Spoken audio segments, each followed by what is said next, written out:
जन्नत की मिट्टी। एक बुजुर्ग इमाम थे जिनका नाम शेख अहमद था। उनकी उम्र काफ़ी हो चली थी और जिंदगी के तजुर्बे ने उनकी बातों में एक खास गहराई और सुकून भर दिया था। लोग दूर दूर से उनके पास अपनी परेशानियों का हल ढूंढने आते थे। एक दिन एक नौजवान उनके पास आया। वह दुनिया की चकाचौंध में खोया हुआ था। हमेशा दौलत और शोहरत के पीछे भागता रहता था, लेकिन फिर भी उसके दिल में एक अजीब सी बेचैनी थी।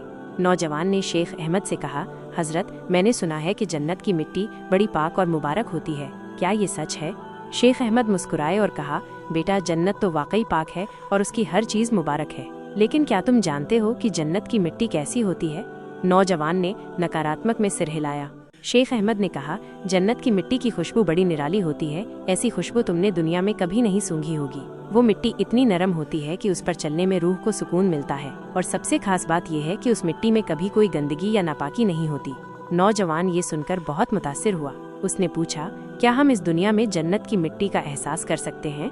शेख अहमद ने उसकी तरफ गौर से देखा और कहा, हाँ बेटा, बेशक कर सकते हो। जन्नत की मिट्टी तुम्हारे दिल में है।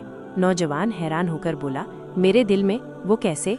शेख अहमद ने समझाया, देखो बेटा, हमारा दिल एक खेत की तरह है। इसमें अच्छे और बुरे दोनों तरह के बीज बोए जा सकते हैं।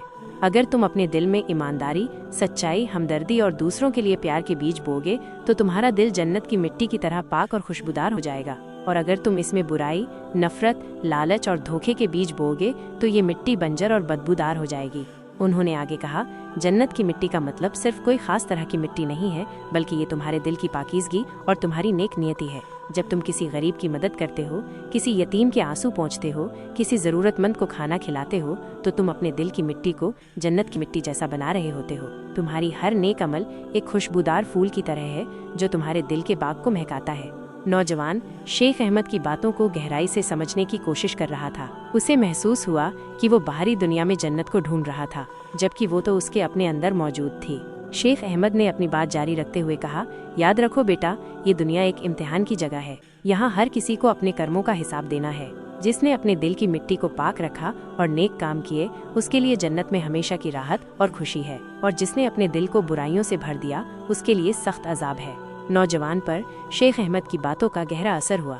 उसे अपनी गलती का एहसास हुआ कि वो सिर्फ दुनियावी दौलत के पीछे भाग रहा था और अपने दिल की पाकियत का ख्याल नहीं रख रहा था। उसने उसी पल फैसला किया कि वो अपनी जिंदगी को बदल देगा। वो नेक काम करेगा, गरीबों की मदद करेगा और अपने दिल को हर तरह की बुराई से पाक रखेगा। उस दिन के बाद से नौजवान की जिंदगी पूरी तरह बदल गई। उसने लालच और शोहरत की चाहत छोड़ दी और अपनी जिंदगी दूसरों की खिदमत में लगा दी। उसके दिल में अब एक अजीब सा सुकून और खुशी महसूस होती थी, जो उसने पहले कभी महसूस नहीं की थी। उसे अब समझ में आ गया था कि जन्नत की असली मिट्टी उसके अपने दिल में ही मौजूद है, जिसे नेक कामों से सींचकर खुशबूदार बनाया जा सकता है। शेख अहमद की ये कहानी लोगों को यही सबक देती है कि जन्नत की तलाश बाहर नहीं, बल्कि अपने अंदर करनी चाहिए। अपने दिल को पाक रखना और नेक अमल करना ही जन्नत की मिट्टी पर चलने का एहसास दिलाता है।